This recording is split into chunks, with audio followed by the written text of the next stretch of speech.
이제 벼추수가 다 끝났고 겨울 김장만 남은 것 같습니다. 정말 부탁인데요, 토요일날 오후에 김장 지리시고 주일날 김장한다고 교회 안 오는 일은 있지 않기를 바랍니다. 주중에 꼭 하십시오. 부탁입니다.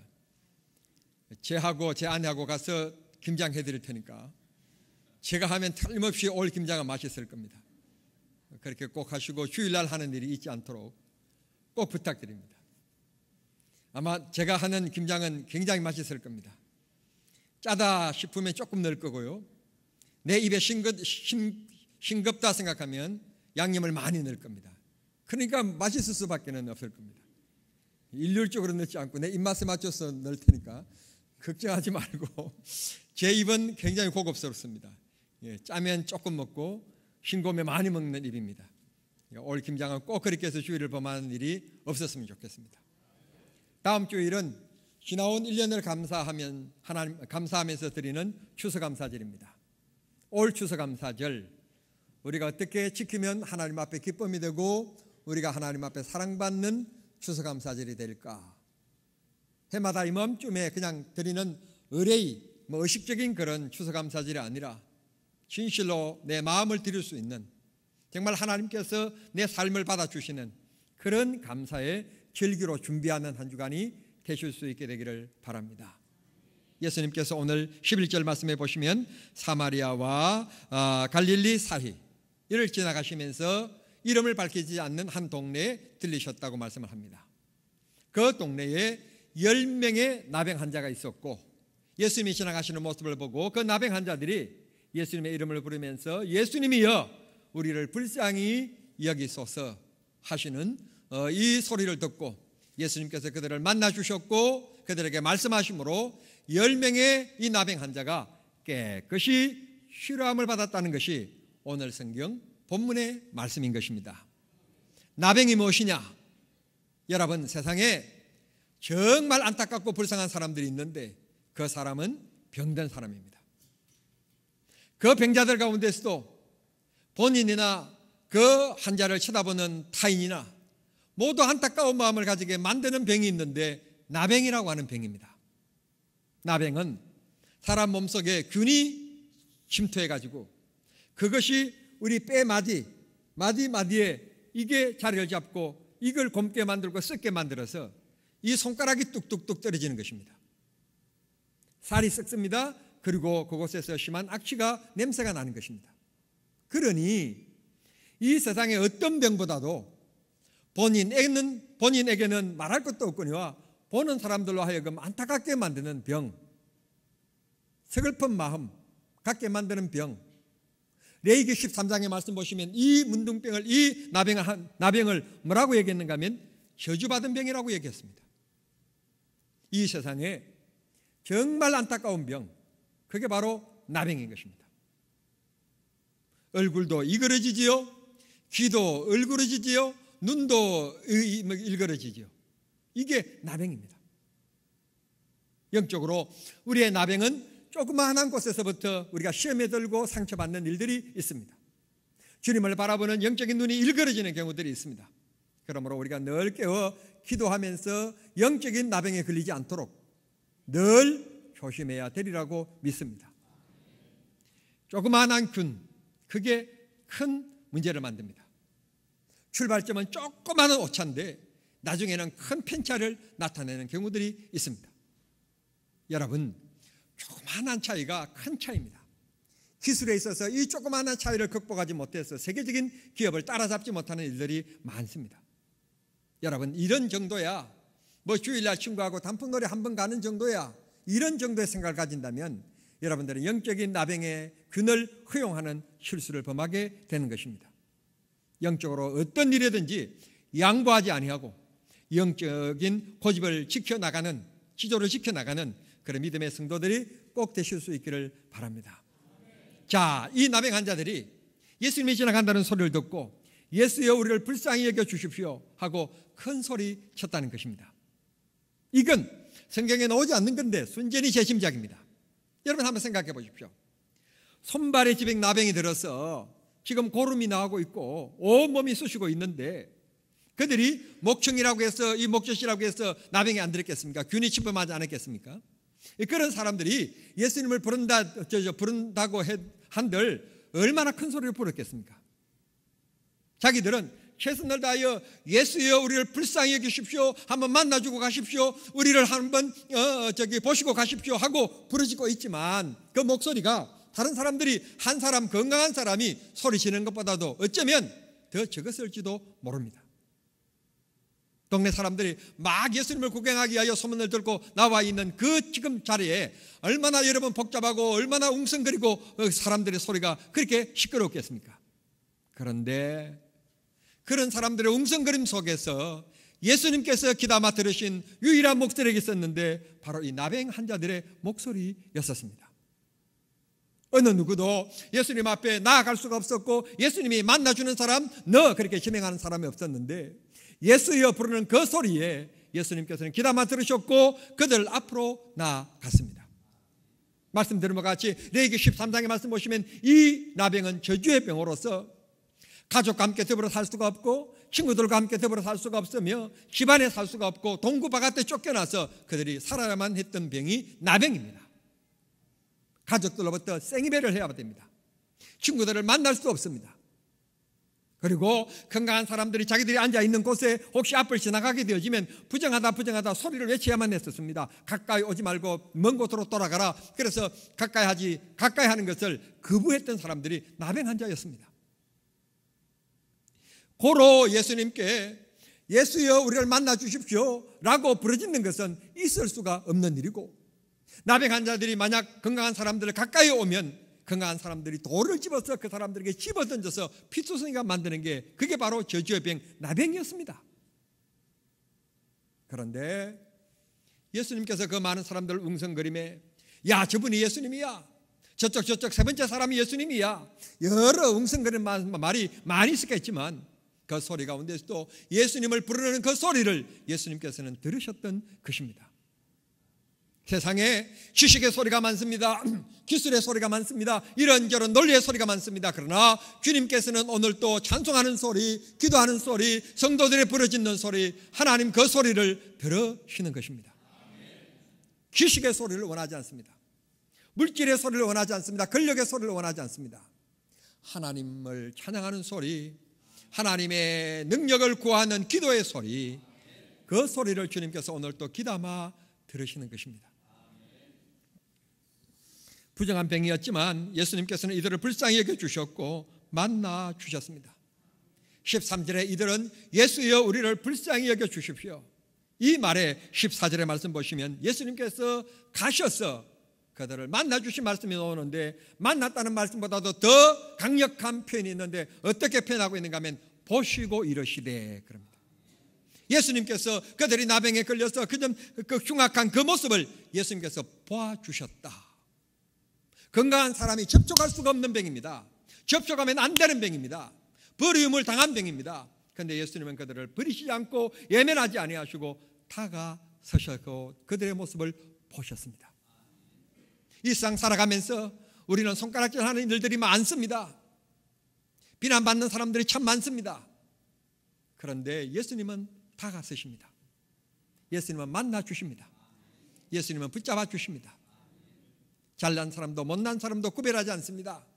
나병 환자라고 해서 멀리하지 않습니다. 피투성이가 뚝뚝 떨어지고 있는데, 고름이 뚝뚝 떨어지고 있는데 예수님은 가까이 다가가셨습니다. 그리고 그들의 모습을 보셨습니다. 만나셨습니다. 이게 하나님의 사랑이고 주님의 사랑이십니다. 교회는 바로 그런 곳입니다. 세상 사람들이 돌멩이를 집어던지는 사람이지만 교회 오면 따뜻이 안아주고 따뜻이 손잡아주고 따뜻이 그들을 격려하는 곳, 그것이 예수님의 사랑에 살아있는 교회인 것입니다. 있는 사람이 우대받는 것이 아니고 배운 사람이 우대받는 것이 아니라 천한 사람, 약한 사람, 정말 이 세상에서 버려진 사람들, 어떻게 보면은 가난한 사람들, 그 사람들을 교회는 끌어안아야만 합니다. 그게 교회의 사명입니다. 또 그런 삶을 살아가야 되는 것이 저와 여러분의 삶인 것입니다. 저는 이 성경 본문의 말씀을 수십 번 읽었습니다. 아니 목사로서 지금까지 오면서 성경 100번 이상을 읽으면서 제가 이 성경 구절을 이번에 다시 보게 되었는데 제 눈에 들어오는 단어 하나는 바로 이 단어였습니다. 보시고 하는 단어였습니다. 예수님께서 보셨다. 우리가 억울한 일이 있을 때 한 번만 내 말을 들어달라, 한 번만 봐달라 하는 부탁을 할 때가 있습니다. 그런데 예수님께서 한 번만 봐주시기만 하면, 하나님께서 한 번만 눈여겨보시기만 하면 그 문제는 해결되는 줄 믿습니다. 날마다 주님이 우리를 눈여겨보시는 축복의 삶이 되기를 바랍니다. 하나님께서 눈동자와 같이 지켜주시는, 하나님께서 주목하시는 사람, 하나님께서 눈여겨보시는 사람, 그런 사람이 꼭 되시기를 바랍니다. 그런 기쁨의 영광, 그런 은혜가 우리 정남중앙교회 모든 성도들에게 넘칠 수 있게 되기를 바랍니다. 예수님이 말씀하십니다. 그 병이 나병인지 아닌지 판결하는 것도 제사장에게 권한을 주었고, 그 나병이 완치되었는지 안 됐는지, 이게 나았는지 안 나았는지 그것을 판결하는 것도 제사장의 몫이었습니다. 이게 율법입니다. 예수님께서 그 율법의 정신을 존중히 여기시면서 하시는 말씀이 그 10명에게 제사장에게 가서 너 몸을 보이라. 아니, 지금 나병이 지금 한참 종한병에 들어서 병들어 있는 몸을 제사장에게 가서 보인다는 말은 잘못하면 가다가 건강한 사람들 만나서 돌에 맞을 수 있는 일이에요. 그런데 이거 보십시오. 예수님께서 가라 그러니까 이 10사람은 어느 누구도 야, 가다가 건강한 사람 만나면 우리 또 봉변 당하는 거 아니냐, 이거 그냥 예수님께서 손은지 안수해 주시고 그냥 고쳐주실 일이지 뭘 또 가라고 그러시냐, 야 가면 안 되는 거 아니냐, 그런 사람 한 사람도 없고 10사람 모두가 예수님께서 가서 제사장에게 보이라는 말씀을 듣고 기쁜 마음으로 쫓아갔다는 거예요. 달려갔다는 거예요. 가다가 자기 손을 쳐다보니까 아니 이거 어떻게 된 일입니까? 손이 깨끗해졌다는 거예요. 서로 쳐다보니까 이게 어떻게 된 일인가? 일그러졌던 얼굴이었는데 상대방을 쳐다보니까 온전한 얼굴이 된 거예요. 깜짝 놀랐습니다. 야, 너 이거 웬일이냐? 야, 이거 웬일이야 이거? 그러면서 깜짝 놀라서 자기 몸들이 건강케 되었고 원상 회복되었던 것을 깨닫게 되어서 기뻐하고 즐거워하게 되었습니다. 그런데 문제는 그 다음부터입니다. 한 사람이 10명 중에 한 사람만이 다시 돌아와 그럽니다. 다시 돌아와 예수님 앞에 무릎을 꿇고 그 다음 말씀에 감사하면서 경배했다. 자기 자신을 고쳐주신 것을 감사한 유일한 한 사람. 그런데 안타깝게도 이 사람이 누구였는가 하면 사마리아인이었다라고 얘기합니다. 사마리아인은 유대인들이 굉장히 멸시하는 사람들이에요. 없이 여기는 이방인들이에요. 그런데 예수님께서 하시는 말씀이 그 9은 어디 갔느냐? 아마 9명 중에는 그렇게 자기 자신들이 하나님의 백성이다, 성민이다 생각하고 자기들이 거룩하다고 생각하는 유대인도 있었던 것 같아요. 이스라엘인도 있었던 것 같아요. 그때 예수님께서 긴 한숨을 내쉬면서 하시는 말씀이 대간절 다 10명이 깨끗해졌는데 9은 어디 갔느냐? 왜 이방인 한 명밖에는 감사를 하는 사람이 없느냐? 그렇게 예수님께서 말씀하시게 되었습니다. 성도 여러분, 저와 여러분이 살아가는 이 시대는 풍요의 시대입니다. 얼마나 좋은지 모릅니다. 얼마나 편리한지 모릅니다. 돈을 가지고 다닐 필요도 없습니다. 카드 한 장이면 충분합니다. 핸드폰이 모든 기능을 다 합니다. 눈물을 흘려가면서 불 떼면서 밥할 필요가 없습니다. 그냥 버튼 하나만 누르면 밥이 다 돼가지고 밥이 다 되었습니다. 자, 뭐 해주시고, 얼마나 멘트까지 다 넣습니다. 너무너무 좋은 시대에 살아갑니다. IT 강국인 대한민국이 조금 있으면 이제 운전자도 필요 없는 무인 운전 그런 자동차가 나온다고 그럽니다. 너무너무 좋은 시대에 살아갑니다. 옛날 우리 어렸을 때 양발 제발 좀 구멍 안 난 거 좀 한번 신어봤으면, 새 양발 한번 신어봤으면, 그게 어렸을 때 우리 소원이었습니다. 그런데 오늘 우리 얼마나 잘 삽니까? 옛날에는요, 배놓은 사람 보고, 옛날에 먹을 것이 없으니까 배놓은 사람 보고 뭐라고 얘기했냐면 야, 사장이다 그랬어요. 굉장히 부러운 그런 표현을 했습니다. 그런데 지금은 배놓은 사람 보면 자기 관리도 못하는 사람이구나, 지금은요, 먹는 것이 너무너무 넘쳐가지고 그만 먹어라, 그만 먹어라, 운동해라, 이런 시대가 되었습니다. 그런데 교회 바깥은 그냥 두고 교회 안에 가만 보면 우리 성도들에게 이렇게 풍요로운 시대, 이렇게 하나님이 주신 축복 속에 살아가면서 과연 감사의 마음이 어느 정도 있는지, 내 마음속에 감사의 주머니가 어느 정도 채워져 있는지 한번 곰곰이 생각해 보면서 한 주간을 잘 보내시고 다음 주일은 진정으로 하나님 앞에 감사의 마음을 가지고 믿음을 가지고 예배하는 성도님들이 꼭 되실 수 있기를 바랍니다. 며칠 전에 병원을 갔더니 그 병원에서 어린아이인데요, 항암 주사를 맞는 곳에서 나와요. 어린아이인데 그 엄마의 얼굴을 가만 쳐다보니, 내가 간상쟁이는 아닙니다, 그 점쟁이는 아닌데 가만 쳐다보니 얼굴에 웃음기는 하나도 없고 수심이 가득한 얼굴이에요. 그 아이가 아마 암을 지금 앓고 있고 항암 주사를 맞고 있나 봐요. 그 모습을 가만 쳐다보면서, 사랑하는 성도 여러분, 우리는요 무조건 감사해야 돼요. 그런 자식이 있지 않고 그런 부모가 아닌 것이, 공부 조금 못하면 어때요? 요즘은요 공부 좀 잘해봐야 별 필요 없어요. 서울대학교 나와야 별 필요 없다니까. 서울대학교 안 알아준다니까 이제는. 그래서 다시 서울대학 나와가지고 다시 기술을 배우잖아요. 그러니까 그냥 여러분 아이들 공부 안 해도 그냥 내버려 두세요. 그냥 세상에 개 짖는 일만 아니면 그냥 두세요. 철이 들면 자기가 알아서 하겠지, 뭘 그래요. 때가 되면 다 깨닫게 되겠지. 아니 그 애가 교회에 놓으면 내 설교 듣고 다 깨닫게 되겠지. 뭘 그렇게 걱정하세요. 그냥. 그러므로 무조건 감사하세요. 감사. 이 감사 불평도요, 가만 따지고 보면요 습관이에요. 가만 어떤 사람 보면 늘 불평하는 사람이 있고요, 늘 남의 말 하는 사람이 있어요. 늘 남의 말 하고 늘 흉보는 사람이 있어요. 어떤 사람은 가만 보면 늘 감사하는 사람이 있어요. 늘 감격해 하는 사람이 있어요.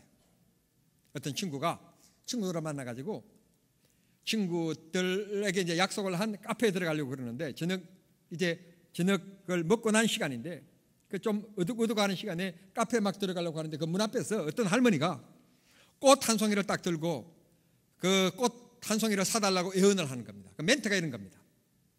아저씨, 이 꽃 한 송이만 사주세요. 지금 집에는 병든 손녀가 있어요. 병원을 가야 되는데 돈이 없어서 우리가 많이 힘든데 이 꽃 한 송이만 좀 사주세요. 그 부탁을 합니다. 그러니까 이 나그네가, 이 분이 들어가면서 얼만데요 할머니? 그러니까 꽃 한 송인데 하는 말이 10,000원이라는 거예요. 1,000원이면 될 걸 10,000원이라는 겁니다. 그래도 이 할머니 손녀가 아프다는데, 지금 병원비가 필요하다는데, 그래서 기쁜 마음으로 지갑을 꺼내어서 10,000원을 주고 꽃 한 송이를 받아 들고 카페 안으로 들어갔습니다. 들어갔더니 친구들이 다 한마디씩 하는 거예요. 야, 너 지금 저 할머니한테 꽃 산 거지? 그래. 야, 니 또 쏘갔어. 저 할머니 맨날 저 자리에서 하는 얘기가 자기 손녀가 병들었다고 한 송이씩 사달라고 그렇게 하는 할머니야. 그렇게 하면 여러분 이 사람이 어떤 반응을 보이겠습니까? 그래? 할머니가 그래서 이 비싼 게 그렇게 판 거야, 나를 속인 거야, 분노하는 사람이 있는가 하면 그곳에서 약간 옅은 미소를 띠며 사는 얘기가, 야, 그럼 저 할머니한테 그런 아픈 소녀가 없는 게 감사한 일이지, 그럼 있으면 너 좋겠냐? 못 알아듣는구나. 그렇게 했다는 거예요. 그러니까 먼저 와 있던 세 친구가 이 한 친구의 얘기에 속으로 말은 안 하지만 친구 중에 너는 역시 내 친구답다, 역시 멋있다, 그런 생각을 했을 것입니다. 인생 살아가면서 어떻게 좋은 일만 있을 수 있겠습니까? 어떻게 감사한 일만 있을 수 있겠습니까? 그럼에도 불구하고 성경은 우리들에게 말씀합니다.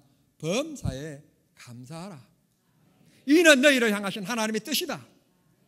고로 저와 여러분 하나님 앞에 늘 감사하는 믿음이 되어야 될 줄 믿습니다. 오늘은 설교를 마치면서 제 개인적인 간증 하나를 하고 마치려고 그러는데, 절대로 시험 들지 말고 또 목사님 뭐 헌금하라고 그러구나, 아이고 뭐 그러구나, 그런 생각 절대 가지지 않고 감사하는 마음 가지시기를 꼭 바랍니다.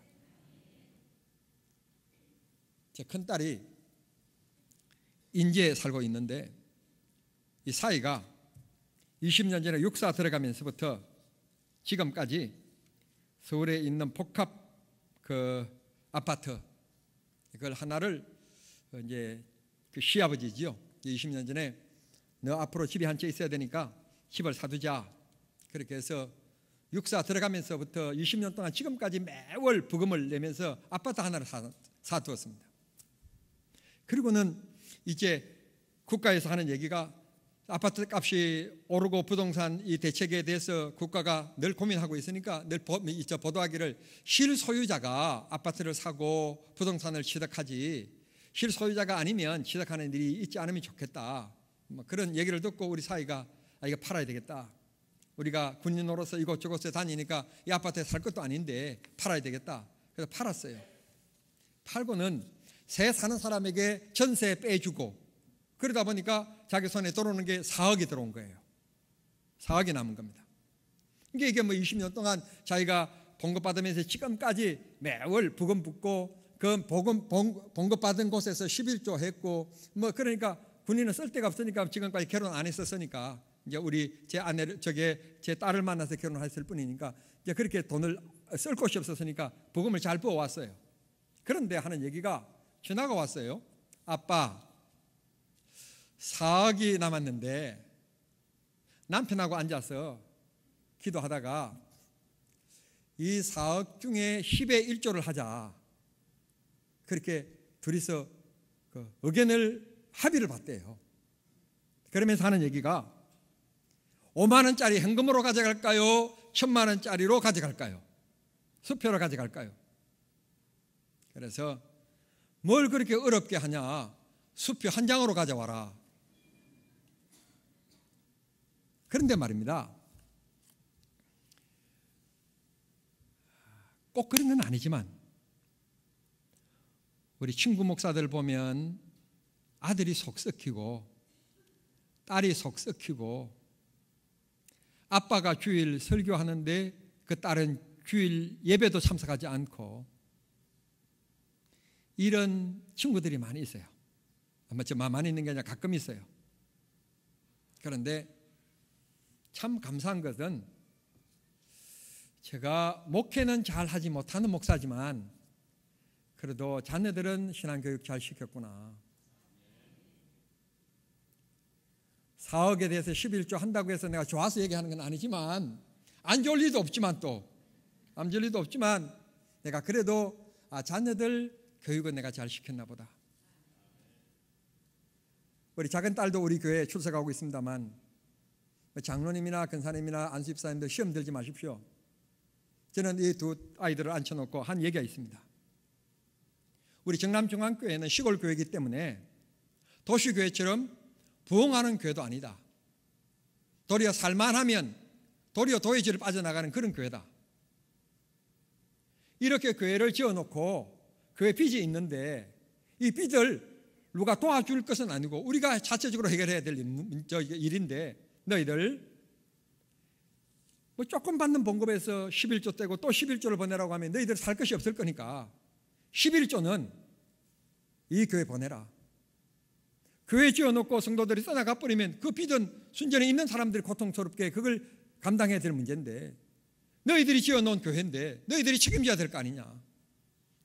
내가 다른 분들에게는 내가 말 못하지만 너희들은 이 교회 빚 갚을 때까지, 아니 이 교회에 너 아빠가 목회하고 있는 동안까지는 10의 1조 우리 교회 보내라. 그리고 그 교회는 감사헌금하고 다른 것으로 또 봉사해라. 내가 다른 사람들에게는 이런 얘기를 못하지만 너희들은 이 교회에 책임져야 될 일부분의 사람들이다. 그랬더니 지금까지 11조는 우리 교회에 꼭꼭 보내주고 있고, 그 교회에 구역예배, 또 뭐 중보기도회, 봉사 열심히 하고 있고 너무너무 고맙고 감사해요. 그런데 이번에 또 사역에 대한 11조를 보내준다고 그러니까 그냥 나는 너무너무 신난 거예요. 설교를 맺겠습니다. 사랑하는 성도 여러분, 감사하십시다. 감사. 여러분, 아이고 목사님, 우리 같은 목사님에게 우리 집에 아들 같은 아들이 있으면 감사가 나오는지 한번 그런 아들이라도 있음을 감사하세요. 나는 아들이 없어요. 아들 있음을 감사해요. 여러분, 불평하면 그 불평을 해결해 줄 자가 없어요. 감사하면 성령의 은혜를 더하시고 하나님께서 지혜를 더해 주시는 것입니다. 마지막 19절 얘기합니다. 내 믿음이 너를 구원하였다. 내 육신만 고침을 받은 것이 아니라 내 영혼까지 하나님 나라의 백성이 되는 영생을 얻는 축복을 받은 사람이 사마리아인이었습니다. 우리 억지로라도 감사하고 또 감사하고 감사를 찾으며 살아가는 우리 정남중앙의 성도들이 되어서 하나님의 풍성한 은혜와 사랑을 받는 축복의 역사가 한평생 동안 여러분의 삶 위에 이루어지기를 우리 주님 이름으로 축원합니다. 기도하겠습니다. 살아계신 하나님 우리 아버지 감사합니다. 10명의 나병 환자들을 하나님께서 불쌍히 계시고 고쳐주신 것처럼 우리가 이 상 살아가면서 우리 생활 속에 감사를 좀 먹는 여러 가지 일들이 우리 신앙생활에 침투하고 있습니다. 원하옵기는 우리가 기도하고 깨워서 순수함을 가지고 하나님 앞에 늘 감사로 깨어있게 하시고 하나님 앞에 영광 돌려드리는 그런 믿음이 되게 도와주시기를 기도합니다.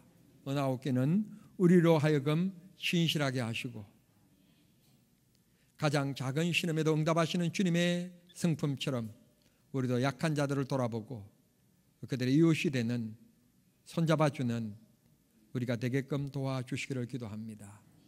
우리를 그런 선한 일꾼으로 사용하여 주시옵소서.